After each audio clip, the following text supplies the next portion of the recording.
वाला है, क्योंकि आज का जो टॉपिक है वो इंडिया की इंटरनेशनल रिलेशनशिप के बारे में है कि इंडिया के अपने पड़ोसी देशों के संबंध किस तरह के हैं, और जो हाल ही में जो घटनाएं हो रही है, चाहे अफगानिस्तान में तालिबान का जो जमाव हुआ है, जो तालिबान ने वहाँ पर कब्जा किया है, उससे भी कहीं ना कहीं रिलेट करता है। चाइना की जो बहुत ही ज़्यादा आगे बढ़ने की जो सोच है, एम्बिशंस है बहुत ज़्यादा, उससे रिलेट करता है। कैसे सीमा पर विवाद हो रहे हैं उससे रिलेट करता है। और इंडिया के जितने भी अभी करंट में मुद्दे चल रहे हैं उनसे कहीं ना कहीं ये टॉपिक लिंक करता है, किसी न किसी तरह से उनसे जुड़ा हुआ है।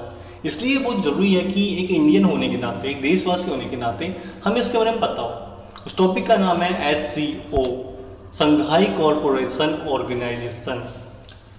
बात करते हैं इसकी शुरुआत की, तो भैया स्थापना की बात करें, एस्टेब्लिशमेंट की बात करें, तो 15 जून 2019 को चाइना के संघाई शहर में इसकी स्थापना हुई। अच्छा, इतिहास की बात करें तो इसकी हिस्ट्री क्या है, क्यों ये बनाना पड़ा, और इस SCO का क्या मतलब है, या फिर हमने इसके बारे में इतना सुना क्यों नहीं, उसका रीजन देखिए। शुरुआत हुई SCO की जब 26 अप्रैल 1996 को चाइना, रसिया, कजाकिस्तान, किर्गिस्तान और ताजिकिस्तान, इन 5 देशों ने मिलकर एक समूह बनाया जिसका नाम रखा गया संघाई 5। इस समूह की बैठक या स्थापना भी संघाई शहर में ही हुई। इन 5 देशों ने ये समूह बनाया। इसका मेजर जो रीज़न था वो क्या था, देखो कि अमेरिका के देशों की बात करें तो अमेरिका ने अपने अमेरिकी इलाकों में वेस्टर्न कंट्रीज ने एक समूह बनाया, इसका नाम था नाटो। नाम सुना होगा आपने, NATO, नाटो। नाटो क्या था, एक ऐसा समूह बनाया गया जो विदेशी, जो वेस्टर्न कंट्री है, जो पश्चिमी देश है, उनको बहुत ताकतवर बनाता है। जैसे क्लास के 4 इंटेलिजेंट लोग मिलके एक साथ झुंड बना ले, ग्रुप बना ले, और बाकी बच्चों के 4 लोगों के ग्रुप बनाए, तो आपको साफ साफ समझ में आता है कि जो 4 लोगों के ग्रुप है, जो इंटेलिजेंट लोगों का ग्रुप है, वो बहुत ही ज़्यादा डोमिनेट होने वाला है, बहुत ही ज़्यादा भारी पड़ने वाला है सामने वाले पे, क्योंकि वो 4 इंटेलिजेंट लोग थे पहले से और उनका एक ग्रुप और बन गया। बिल्कुल वैसे ही नाटो भी इन पूरे वर्ल्ड पे भारी पड़ा। शुरुआत से यदि हम देखें तो रशिया और अमेरिका की एक अलग ही तरह की लड़ाई चल रही है, एक मेजर कंपटीशन। जैसे आपने स्पुतनिक 1 का नाम सुना होगा, रशिया ने पहली बार किसी सैटेलाइट को छोड़ा, पृथ्वी की कक्षा के बाद ऑर्बिट से बाहर छोड़ा। तो वो जो छोड़ा, वो अमेरिका का जो नासा है वो भी जोर लगा रहा था उस वक्त, लेकिन अमेरिका नहीं कर पाया। ये काम किसने किया? रशिया ने किया। और रशिया और अमेरिका हर चीज़ में एक दूसरे से कंपटीशन तगड़ा करते हैं, बहुत अच्छा वाला कंपटीशन करते हैं। तो जब नाटो बना तो अब रशिया को ये लग गया कि यार ये तो बड़ी दिक्कत हो गई, क्योंकि कंपटीशन अभी बराबर सा ही था, लेकिन अब यदि वेस्टर्न कंट्री इकट्ठी हो जाती है तो ये हम पे पड़ेगी भारी, और यदि ये भारी पड़ी तो हमें होगी दिक्कत। तो क्या करें? तो उसने सोचा कि यार चाइना काफ़ी ज़्यादा ग्रो कर रहा है। जब 1996 की बात करें तो चाइना काफ़ी ग्रो कर रहा था, उसकी इकोनॉमी बहुत तेज़ी से बढ़ रही थी, GDP बहुत तेज़ी से बढ़ रही थी, हर चीज़ बहुत तेज़ी से बढ़ रही थी, और अभी भी यही चल रहा है लगभग। तो उसने देखा कि यार ये बड़ी मस्त कंट्री है, ये काफ़ी आगे बढ़ रही है और ये ठीक ठाक। फिर उसने एक और चीज़ देखी कि यार, उसने देखा कि चल चाइना तो रशिया अपन दोनों तो मिल जाएंगे, लेकिन मिलने का कोई फ़ायदा भी तो होना चाहिए। तो फिर बात आई कि तजाकिस्तान, किर्गिस्तान और ताजिकिस्तान को ले लिया जाए। क्यों लिया गया इन तीनों देशों को? उसका रीज़न देखिए क्या है कि इन तीनों देशों के पास एक खास चीज़ है, वो है ऊर्जा के भंडार, नेचुरल ऑयल और नेचुरल गैस, प्राकृतिक गैस और प्राकृतिक भंडार इनके पास भर भर के है। और यदि इन तीनों देशों के पास अच्छे खासे प्राकृतिक भंडार हैं, जो कि आपको पता है पेट्रोलियम, गैस, ये सब कुछ चाहिए होती है, पूरे वर्ल्ड की इकोनॉमी ही आज इस पे चल रही है, मान लो सब कुछ चाहिए, सब कुछ चाहिए। अमेरिका ईरान को इसलिए झेल रहा है क्योंकि उसको पेट्रोलियम चाहिए, उसको तेल चाहिए, ये सब चाहिए, इसीलिए वो ईरान को झेल भी रहा है और उसको प्रोटेक्ट भी कर रहा है। मजबूरी है अमेरिका की, ये अमेरिका किसी की नहीं सुनेगा। उसी तरह उन्होंने देखा कि यार अपन मिल भी जाते हैं, और इन 3 देश हैं जिनसे उससे डील भी करेंगे, काफ़ी सस्ते में अपन इनको पेट्रोल मिलेगा, तेल मिलेगा, गैस मिलेगा, और ये बहुत ही फायदे की चीज़ हो जाएगी। उन्होंने कहा यार ये बात अच्छी है।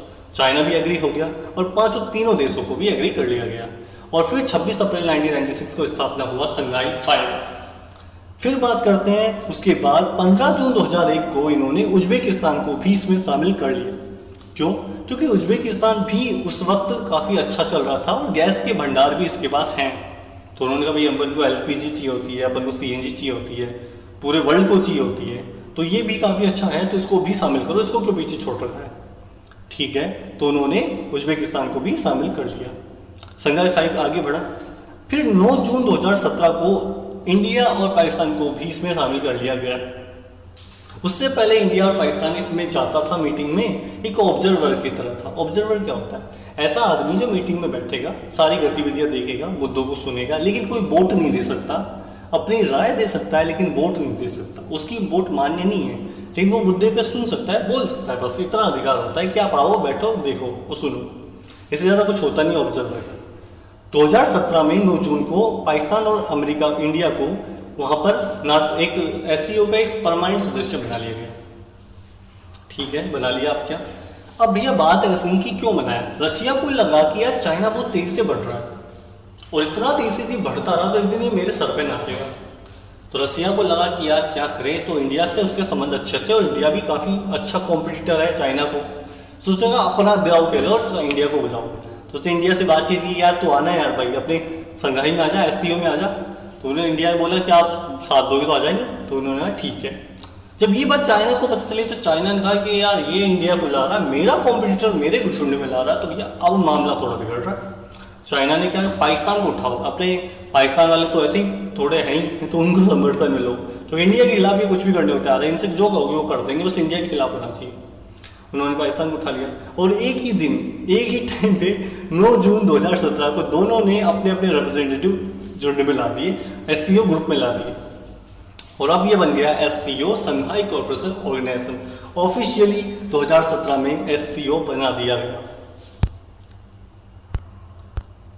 फिर उसके बाद बात करते हैं कि SCO 8 देशों का समूह बन चुका है।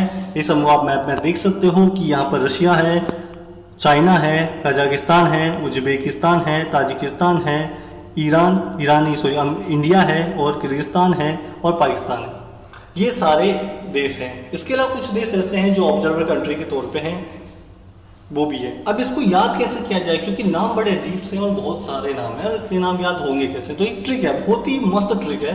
इस ट्रिक को आप अच्छे से देख लो तो आपको यूं चुटकियों में याद होंगे इसके एक एक सदस्य का नाम। ट्रिक यहाँ साइड में लिखी हो, ध्यान से देखो तो लिखा है रुचि की पाव भाजी ताक। भैया क्या कर तू एक काम कर, रुचि की जो है ना पाव भाजी को ताक। पाव भाजी खाने की, पाव भाजी वैसे वह होता है लेकिन अब मानो रुचि की पाव भाजी ताक। अब रू फॉर बनेगा रसिया, रू फॉर रूस रशिया, ची फॉर चीन, की फॉर किर्गिस्तान, पा फॉर पाकिस्तान, उ फॉर उज्बेकिस्तान, भा फॉर भारत, जी कुछ नहीं है, ता फॉर ताजिकिस्तान और कै फॉर कजाकिस्तान। तो यहां बन गए पूरे पूरे 8 देश कंप्लीट। रू फॉर रूस, ची फॉर चीन, की फॉर किर्गिस्तान, पा फॉर पाकिस्तान, उ फॉर उज्बेकिस्तान, भा फॉर भारत और ता फॉर ताजिकिस्तान, कै फॉर कजाकिस्तान। इस तरह SCO के पूरे 8 ग्रुप आप आराम से याद कर सकते हो बहुत आसानी से। बात करते हैं रिप्रेजेंटेटिव की। देखो रिप्रेजेंटेटिव क्या होता है कि हर देश से एक रिप्रेजेंटेशन वाला बंदा चुना जाता है कि भैया SCO में जाना है तो किसको भेजें, इस देश का लीडर कौन है जो SCO में जाएगा। जैसे आपको किसी को मीटिंग में भेजना है तो आपके घर के लीडर को भेजते हो, वैसे देश का लीडर भी वहाँ जाता है। अब देश का लीडर जब जाएगा तो SCO एक समूह में देशों के लीडर्स पहुंचेंगे। तो रशिया से हैं व्लादिमीर पुतिन, जो कि आप जानते हो कि कौन है रशिया से। व्लादिमीर पुतिन का बारे में सब जानते हैं कि प्रेसिडेंट ऑफ रशिया है। चाइना के प्रेसिडेंट सी जिनपिंग, चाइना की प्रेसिडेंट सी जिनपिंग। किर्गिस्तान के प्रेसिडेंट है सडियार जपेरोव। अच्छा अब ये याद थोड़ा नाम मुश्किल है क्योंकि आपको याद हो जाए बड़ी बात है। किर्गिस्तान की प्रेसिडेंट है सडियार जपेरोव। उसको ट्रिक से याद कर सकते हो। किर्गिस्तान की खास बात क्या है कि यहाँ पर क्या सड़क पर लोग है ना जपते रहते हैं। क्या करते हैं? जपते रहते हैं, कुछ भी जपते रहते हैं। तो सड़क से बना सडियार और जपते रहने से बना जपेरोव। तो सड़क पे जपे रहो, सड़क पे जपते रहो। किर्गिस्तान की खास बात क्या है कि यहाँ के लोग सड़क पे जपते रहते हैं। तो सड़क पे जपते रहते हैं तो सडियार जपेरोव। ऑप्शन से आप कम से कम ये आइडिया लगा ही लोगे कि भैया किर्गिस्तान का प्रेसिडेंट कौन, वो जो सड़क पे जपता रहता है। सड़क पे जपता रहता है मतलब सडियार जपेरोव। पाकिस्तान से आप देख सकते हो इमरान खान। यहाँ पर सबकी फोटो भी देख लो, चेहरे देख लो अच्छे से पिक्चर में, ताकि आइडिया लगे भाई ये है कौन, कभी दिखे न्यूज में तो पता तो रहे। नेक्स्ट बात है उज्बेकिस्तान। देखो उज्बेकिस्तान का क्या नाम शवकत मिर्जियोयेव। Shavkat Mirziyoyev. तो उज्बेकिस्तान को बोला शवकत मिर्जियोयेव। अब इसको याद कैसे रखेंगे? देखो बहुत आसान। उज्बेकिस्तान को आप उज्जवल से कहो। उज्जवल, उज्जवल ने मिर्ची खाई और सब खत्म हो गया। उज्जवल ने मिर्ची खाई और सब खत्म हो गया। या फिर दूसरा उज्जवल ने अपनी मर्जी से सब खत्म कर लिया। उज्जवल ने मर्जी से सब खत्म कर लिया। तो उज्जवल फॉर उज्बेकिस्तान हो गया, मर्जी फॉर मिर्जी हो गया, और सब खत्म मतलब सबकत, शुरुआत का नाम सबकत। तो उज्जवल ने मर्जी से सब खत्म कर लिया। भाई साहब, उज्जवल ने मर्जी से सब खत्म कर लिया, अपना जो भी था सब खत्म कर लिया। तो उज्जवल ने मर्जी से सब खत्म कर लिया। तो उज्बेकिस्तान का प्रेसिडेंट कौन हुआ? मिर्जी। तो शौकत मिर्जी योयेव, मर्जी से सब खत्म कर लिया। इंडिया के नरेंद्र मोदी जी याद है, करने की जरूरत है नहीं। तजाकिस्तान की बात करते हैं तो तजाकिस्तान का है इमोमाली रहमान। तजाकिस्तान का है इमोमाली रहमान। रहमान से आप याद रखते हो कि भैया तजाकिस्तान मतलब रहमान, ए आर रहमान जो हमारा है ना, ए आर रहमान, उसका जो म्यूजिक है बड़ा ही ताज़ा रहता है। ए आर रहमान का म्यूजिक बड़ा ही ताज़ा रहता है। तो ताज़ा से तजाकिस्तान, रहमान से रहमान। तो तजाकिस्तान का प्रेसिडेंट कौन? जिसके आए नाम रहमान। इमोमाली, बड़ा ही अनमोल म्यूजिक है भैया और बड़ा ही ताज़ा रहता है, और वो भी ए आर रहमान का। तो तजाकिस्तान का प्रेसिडेंट कौन? Emomali Rahmon. A R Rahman का ताज़ा म्यूजिक जो बड़ा अनमोल है। तो अनमोल म्यूजिक किसका? ए आर रहमान का, बड़ा ही ताज़ा रहता है। देखिए कजाकिस्तान की बात करें तो यह है Qasim Jomart Tokayev. Qasim Jomart Tokayev. इसको कैसे याद करें? बहुत ही आसान। तो कजाकिस्तान जो है ना, कजाकिस्तान को आप लिखो गजक, कजाकिस्तान को आप गजक से कनेक्ट करो, कजाकिस्तान को गजक, गजक इंटरप्रेट करो तो गजक। अब गजक के नाम पे आए हुए हैं कसम से जोमार्ट की क्या गजब है, कसम से जोमार्ट की क्या गजब है। जोमाटो जानते? जोमाटो, जोमाटो क्या? कसम से जोमाटो की क्या गजब है, कसम से जोमाटो की क्या गजब है। कसम से बनेगा कासिम, जोमाटो से बनेगा जोमाट, और गजक है से बनेगा कजाकिस्तान। गजक गजक गजक गजक। कजाकिस्तान के प्रेसिडेंट कौन? Qasim Jomart Tokayev sorry. तो कसम से जोमाटो की क्या गजक है, तो गजक से कजाकिस्तान। कजाकिस्तान का प्रेसिडेंट कौन? Qasim Jomart Tokayev. बड़ी सिंपल ट्रिक है सर, देखोगे तो बड़ा मजा आएगा। देखो ऑफिशियल लैंग्वेज की बात करें तो भैया यहाँ बोली जाती है रसिया और चाइना। अब सीधे ही सवाल पूछ सकता है, देखो प्रेसिडेंट के नाम पे तो सीधे सवाल ऐसे आएंगे कि एससीओ ग्रुप के कजाकिस्तान देश में देश के प्रेसिडेंट का नाम क्या है, या एससीओ समूह में कजाकिस्तान से कौन प्रतिनिधित्व कर रहा है। तो कौन कर रहा है? Who is representation of SCO group in Kazakhstan. तो कौन है? तो उसके प्रेसिडेंट का नाम आएगा। अब वो नाम याद होना चाहिए। उसकी ट्रिक हमने बड़ी शानदार बताई, एक एक नाम आपको यूं याद हो जाएंगे। आगे बढ़ते हैं। ऑफिशियल लैंग्वेज आती है रशियन और चाइनीज। देखो रशियन और चाइनीज क्या चीज़ है, इस चीज़ को समझिए। ऑफिशियल लैंग्वेज रखी है रशियन और चाइनीज, बिल्कुल रशिया की और चाइनीज की। आपने लोगों ध्यान से नहीं देखा, यदि आपने लोगों ध्यान से देखा होता तो आपको पता चलता कि ये ऐसा क्यों है। देखो शुरुआत में हमने लोगों दिखे, देखो ऊपर ही ऊपर रशिया है, या ऊपर ऊपर चाइनीज लैंग्वेज दी है और नीचे नीचे रशियन लैंग्वेज दी है। आप ध्यान से देखो, ऊपर ही ऊपर इन्होंने दी है चाइनीज लैंग्वेज और नीचे दी है रशियन लैंग्वेज। लोगों में साफ साफ दिखाया कि भैया दो ही लैंग्वेज यहाँ काम आएगी, ऊपर चाइनीज ही नीचे रशियन की। तो चाइना और रशिया, रशियन लैंग्वेज और चाइनीज लैंग्वेज ही यहाँ पर काम आने वाली है।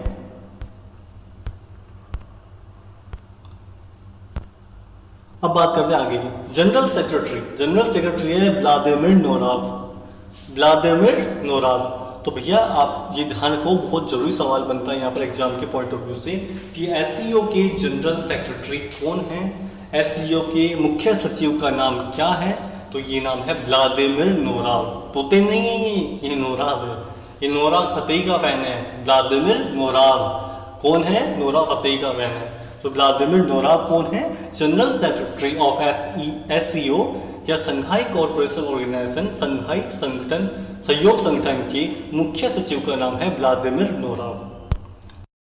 अब बात करते हैं एससीओ के मेजर सेगमेंट की, मुख्य भागों की। तो यहाँ पर आता है HSC, head of state council.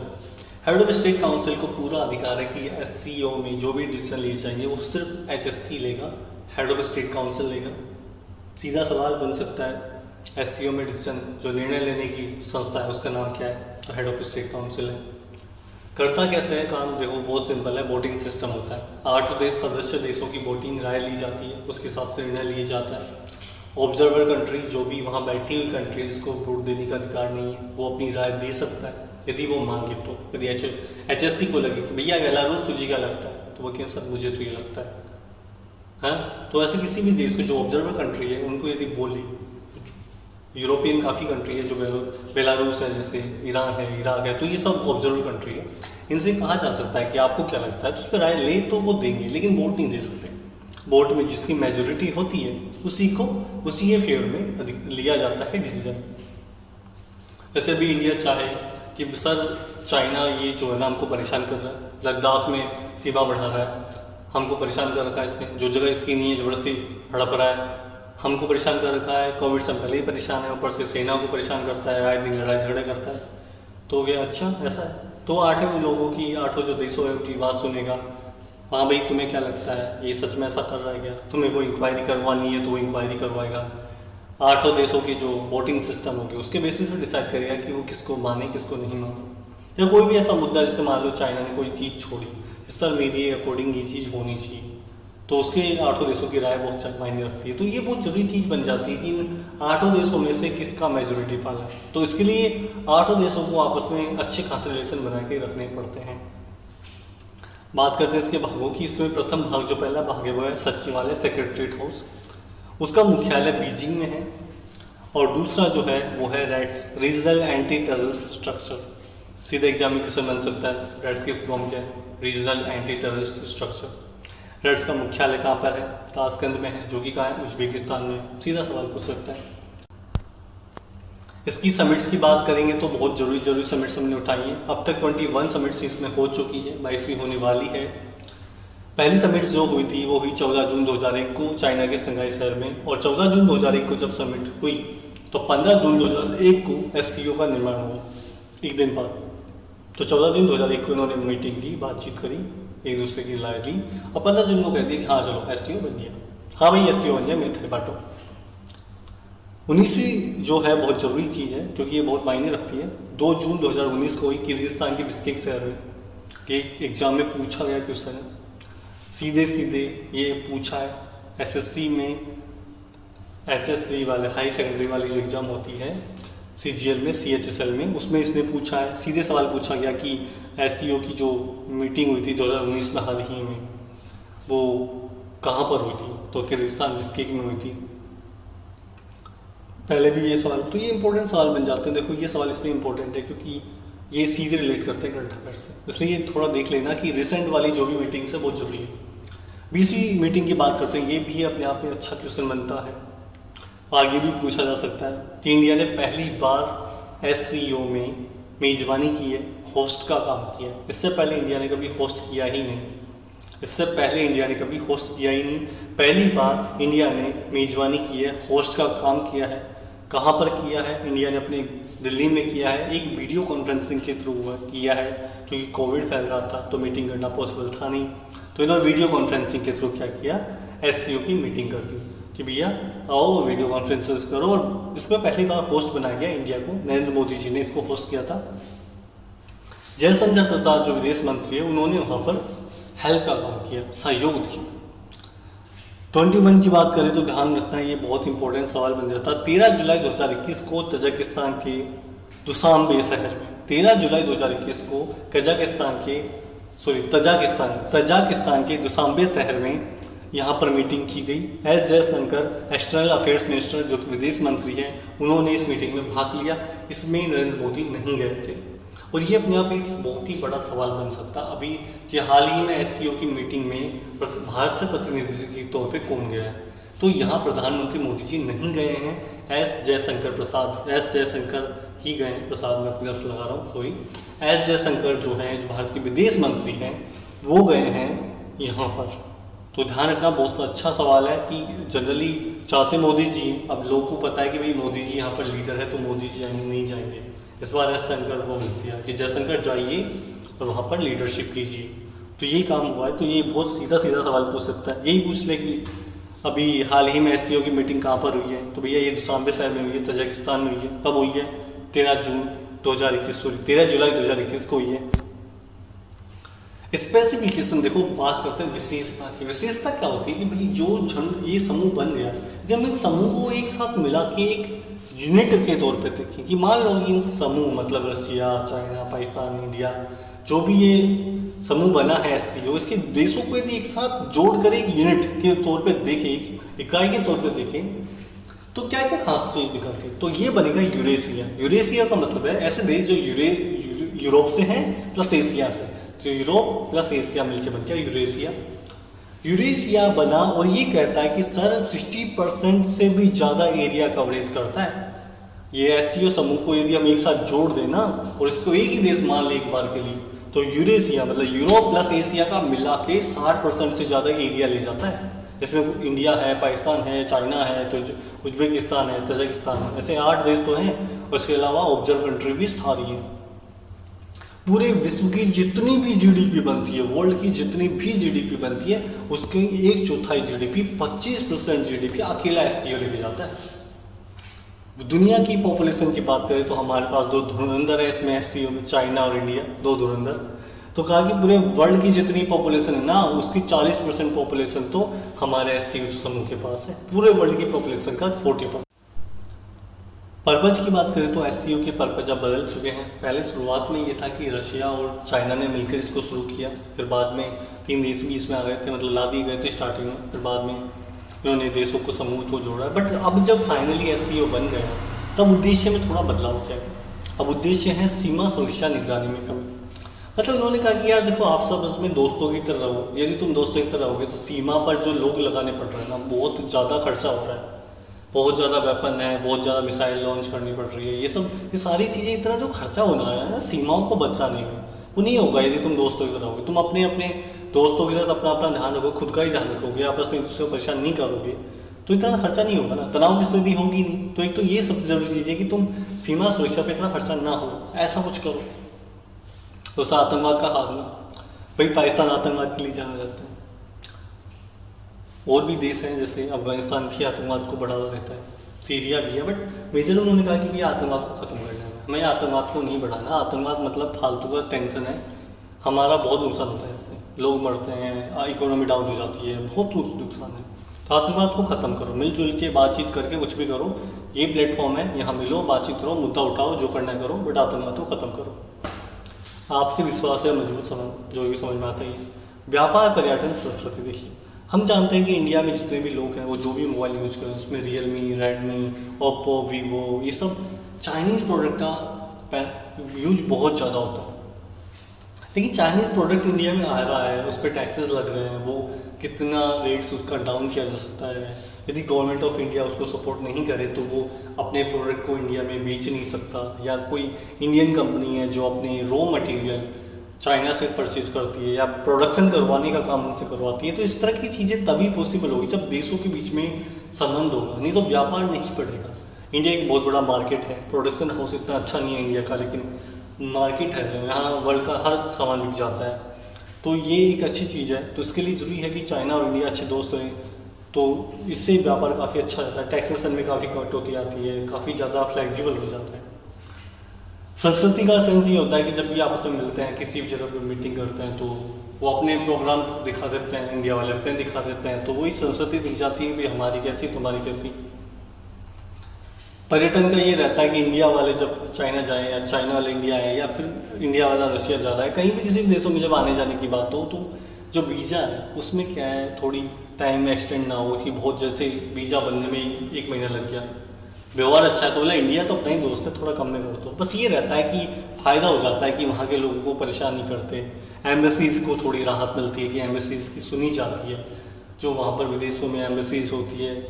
Embassies होना एक अलग चीज़ है और एम्बेसीज की वो देश मान ले वो एक अलग चीज़ है, तो मान लें ये ज़रूरी है। तो इसीलिए तभी होता है जब 2 देशों में संबंध अच्छे होते हैं तो बातचीत भी होती है, विदेश मंत्री एम्बेसी के थ्रू अपनी बात मनवा भी लेता है, काफ़ी कुछ हो जाता है। ऊर्जा की बात करें तो ऊर्जा मतलब जैसे न्यूक्लियर एनर्जी की बात कर लें या गैस ऊर्जा या जितनी भी ऊर्जाओं के संबंध है, क्योंकि ऊर्जा ही देश को चला रही है, चाहे सारे प्रोग्राम इलेक्ट्रिसिटी, इंटरनेट, ये सब ऊर्जा के ही देन है। तो ऊर्जा पे जितना बढ़ोतरी हो उतने वो साधनों की आपस में लेन देन अच्छे से करो, व्यापार करो, आयात निर्यात बढ़ाओ और अच्छे से ऊर्जा को डेवलप करो, अर्थव्यवस्था को अच्छा कीजिए, बहुत ज़रूरी चीज़ बन जाती है। अब बात करते हैं, ये तो समझ में आता है, चलो ठीक है। अब सबसे ज़्यादा ज़रूरी और सबसे बड़े मुद्दे की बात करते हैं, जो एससीओ का सीधा भारत से क्या फ़ायदा है या भारत को एससीओ से क्या फ़ायदा है। भारत जब एससीओ में जुड़ा तो रशिया ने इसलिए जोड़ा था ताकि वो चाइना को उड़ने से रोके। ना हवा में जा रहा है ज़्यादा, तो कॉम्पिटिटर को ला दो, रुक जाएगा। चाइना ने अपना रिप्रेजेंटेटिव पाकिस्तान छोड़ दिया, लो भाई पाकिस्तान जी आप भी आओ, इंडिया आए तो आप क्यों पीछे रहते हो। जो भी है, लेकिन SCO से इंडिया को कितने फ़ायदे होने वाले हैं वो चीज़ देखते हैं, और इंडिया कैसे इसका यूज भी कर सकता है। देखिए दुनिया की, मैंने स्टार्टिंग में जैसा कहा था, रूस, कजाकिस्तान, उज्बेकिस्तान, तुर्कमेनिस्तान, ये पूरी दुनिया को यदि इन चारों को एक साथ देखें, इन सबको एक साथ जोड़ लें, तो पूरी दुनिया में जितना भी प्राकृतिक गैस और प्राकृतिक तेल है, नेचुरल गैस और natural oil, petrol, diesel, LPG, CNG, सब का रॉ मटेरियल, जो रॉ क्रूड ऑयल जिसे बोलते हैं, कच्चा तेल या गैस, प्राकृतिक गैस जिससे ऐसे CNG WNG सब बनती है, वो सब का सबसे बड़ा भंडार है यहाँ पर, बहुत बड़ा सोर्स है ये चारों देशों को मिलाते। तो अब बात आती है कि सर ये तुर्कमेनिस्तान तो कहाँ से आ गया, ये तो था ही नहीं।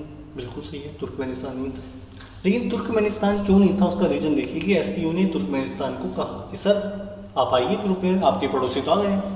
तो तुर्कमेनिस्तान ने कहा कि सर मैं नहीं आ सकता। क्यों नहीं आ सकता कि यूनाइटेड नेशन ऑर्गेनाइजेशन, संयुक्त राष्ट्र संघ में मैंने पहले ही ये कह दिया है साफ साफ शब्दों में, UNO में, कि मैं पॉजिटिव न्यूट्रल पॉलिसी पे काम करूँगा। पॉजिटिव न्यूट्रल पॉलिसी का मतलब होता है कि एक ऐसा देश जो किसी भी दूसरे देश के साथ किसी भी तरह की पॉलिसी का साझा नहीं करेगा, मतलब किसी भी तरह के ग्रुप में शामिल नहीं होगा। वो मदद ले सकता है, व्यापार कर सकता है, कुछ भी करेगा, बट किसी तरह के समूह में शामिल नहीं हो। तुर्कमेनिस्तान ने कहा कि हाँ यदि आप हमसे व्यापार करना चाहते हैं हम करेंगे, कोई प्रॉब्लम नहीं है, लेकिन हम समूह में शामिल नहीं होंगे, क्योंकि हमने UNO में पहले ही कह रखा है।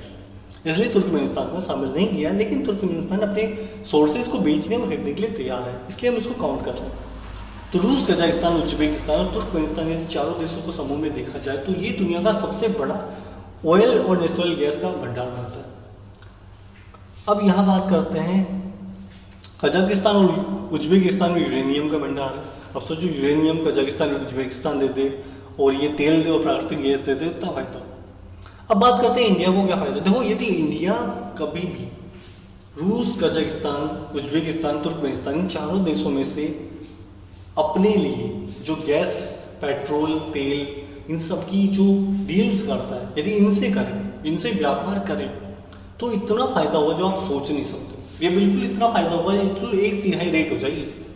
मतलब यदि अभी के टाइम पे पेट्रोल 90 रुपये प्रति लीटर आ रहा है ना आपके गाड़ी में, तो वो पेट्रोल 30 रुपये पर लीटर आएगा। यदि ये हो जाए तो सर हो जाए तो फिर करो ना, क्यों नहीं करते भाई, क्यों नहीं कर रहा इंडिया? करे, हमको भाई को इतना महंगा तेल दे रहा है, इराक ईरान चला रहा है, सऊदी अरब चला रहा है, इस बार महंगा तेल क्यों ला रहा है? कारण बहुत सिंपल है, इंडिया की डील नहीं हो सकती इन देशों से, क्योंकि यहाँ पर कोई जाने का रास्ता नहीं है, कोई समुद्री मार्ग नहीं है कि जहाज उठाया चल दी, नहीं पहुँच सकते। जो भी है धरती का रास्ता है, और धरती का रास्ता इसलिए नहीं जा सकते क्योंकि ये 2 देशों के होकर जुड़ता है। पहला पाकिस्तान, जिससे हमारी कभी बनी नहीं, और वो क्यों जाने देगा, वो क्यों चाहेगा इंडिया का फायदा हो।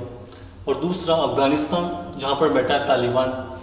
अभी अभी तालिबान ने सबको कब्जा कर ही लिया है, वहाँ का प्रेसिडेंट भाग ही गया है। तो तालिबान हमेशा से ही असुरक्षित रहा इंडिया के लिए। तो इंडिया जानता है कि डील करने जाएंगे, पता चले बीच में लूट लिया हमको, और अफगानिस्तान में हमारी चलेगी भी नहीं ज़्यादा, तो करेंगे तो क्या करेंगे।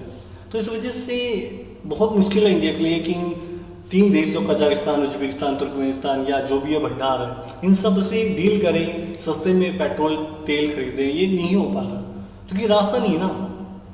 अब रिसेंटली आपने मुद्दा सुना होगा कि अफगानिस्तान के लोग यहाँ पर इंडिया में आए हुए हैं, इंडिया ने वीज़ा एक्सटेंड कर भी दिया है, और काफ़ी लोग इसकी डिमांड भी कंटिन्यूसली कर रहे हैं। साथ में तालिबान जब आ चुका है तो सबने इंडिया की तरफ नजरें बढ़ाई कि इंडिया इंडिया इंडिया। क्यों भाई इंडिया को क्यों पूछ रहे हैं? क्योंकि वो जानते हैं कि इंडिया यदि अभी आ जाए, तालिबान को हटा दे, वापस से सरकार को बनवा दे, प्रेसिडेंट जी वापस आ जाए, तो इससे फ़ायदा ये होगा कि अब पूरी तरह से अफगानिस्तान तैयार हो जाएगा कि सर हम आपको रास्ता देंगे और सुरक्षा भी देंगे। अब आप यहाँ से गुजरी जाके इन 3 देशों से जिनके पास भंडार पड़े हैं तेल के, गैस के, उनसे डील कीजिए और सस्ते में अपने देश को चलाइए, बड़े सस्ते में तेल चलाइए, बड़े सस्ते में गाड़ियाँ चलाइए। इसलिए उम्मीद की जा रही है कि इंडिया आए इस मुद्दे पे और तालिबान को हटाए, क्योंकि इंडिया का इसमें सीधा सीधा फायदा है। या कोई भी देश जो इस मामले में पड़ता है, रूस और चाइना को तो सीधा फायदा है ही, क्योंकि रूस और चाइना तो लेता ही है इनसे, क्योंकि उनकी तो सीमाएं अड़ती है, सीमाएं लग रही है सर, वो तो सीधे सीधे घर का माल है, पड़ोसी में जाके ले आए, उनके लिए तो बहुत फायदा है, इंडिया को यहाँ बहुत नुकसान है। और यही कारण है कि चाइना इतना तेजी से ग्रो कर रहा है, क्योंकि चाइना को जो चाहिए ना वो बहुत आसानी से मिल जाता है, उसको बहुत सस्ते मिल रहा है। इसलिए मैंने शुरुआत में कहा था कि टॉपिक बहुत जरूरी है, क्योंकि ये बहुत ही बड़े मुद्दे को उठाता है। तो थैंक यू एवरीवन, आज के लिए इतना ही।